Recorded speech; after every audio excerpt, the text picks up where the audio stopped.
This is the story of St. Ignatius Loyola. But I wonder why we remember St. Ignatius. Let's see.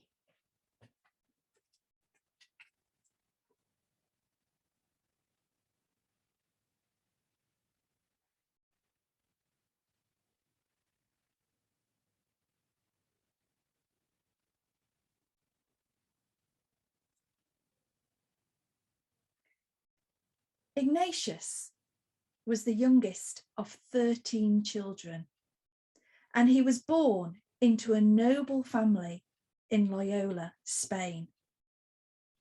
When he was a boy, Ignatius dreamed of being a knight.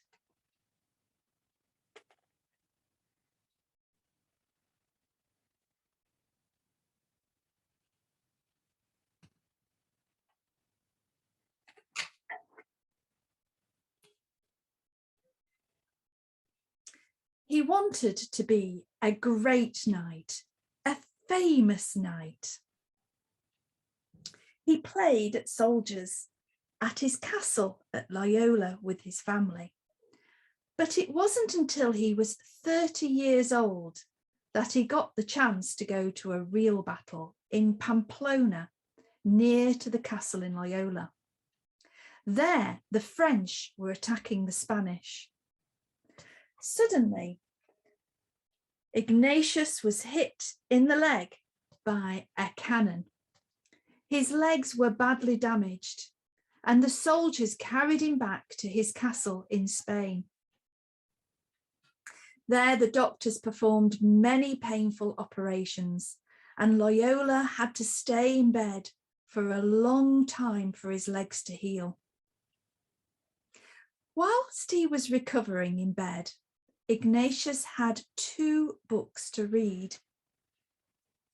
One was a book about Jesus, and one was a book about the saints.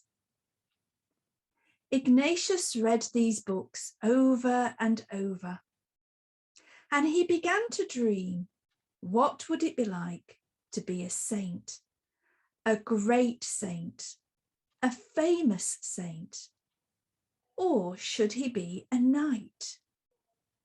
He thought about these 2 things over and over, and he noticed how it changed him inside.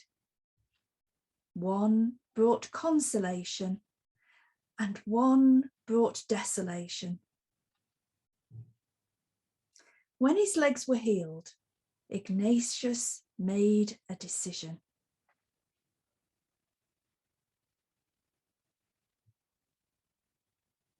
He set off to Montserrat, and there he went into the church to the statue of Our Lady. He laid down his sword in front of Our Lady, and he promised to follow God. He gave away all of his rich clothes, and he became a pilgrim. Ignatius then travelled to Manresa, and in Manresa he found a quiet place to be alone with God. He started to pour out to God all of his thoughts and his ideas and his dreams.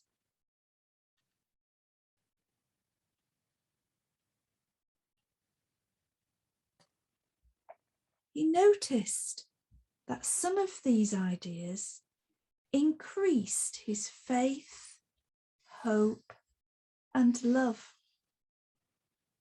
but some of them decreased his faith, hope, and love. Some of them brought energy and joy, and some of them brought darkness and sadness. Some of them were consolations, and some of them were desolations. He went round and round this way of talking with God over and over.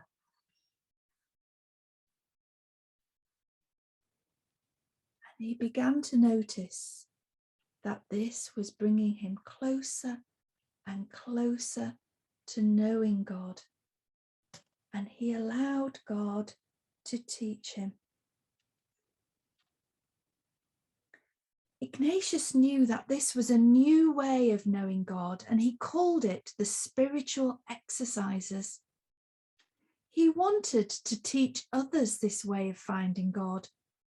So he travelled to Jerusalem. In Jerusalem, he would talk to anyone who would listen about the spiritual exercises. But the authorities there were not happy with this, and they put him on a ship back to Spain. Back in Spain, he continued to talk about the spiritual exercises and to help people develop a deeper relationship with God. But again, the people in charge, they were not happy.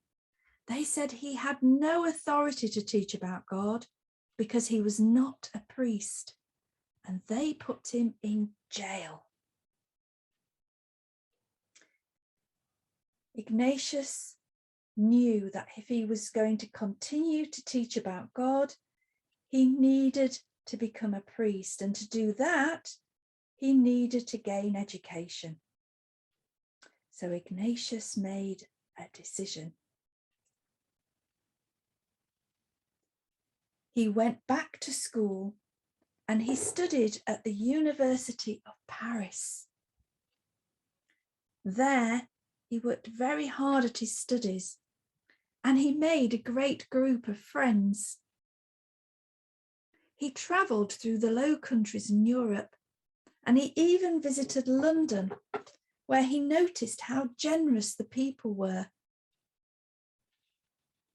Back in Paris, Ignatius taught his friends the spiritual exercises, and they wanted to follow him too. They were called the Companions of Jesus. They decided to become ordained priests.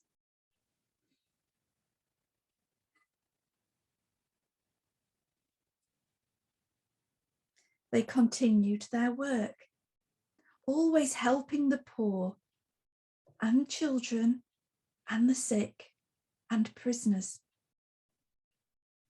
They wanted their group to get official recognition, so they made a decision. They travelled to Rome, and there the group was approved by the Pope in 1540, called the Society of Jesus. The society continued to work, always looking for what more could they do. The group grew as more and more people joined it. On the 31st of July, 1556, aged 65 years old, Ignatius died.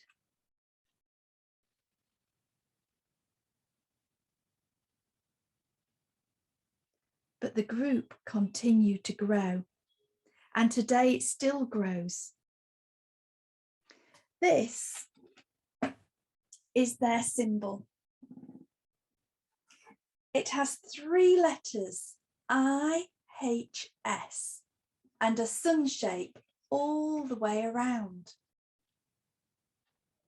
And every day, members of this society ask themselves, what more can I do for God today? Now, I wonder which part of this story you like the best.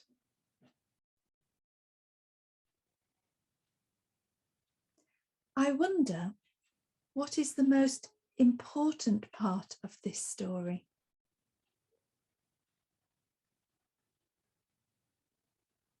I wonder where you might have seen this sign in your school.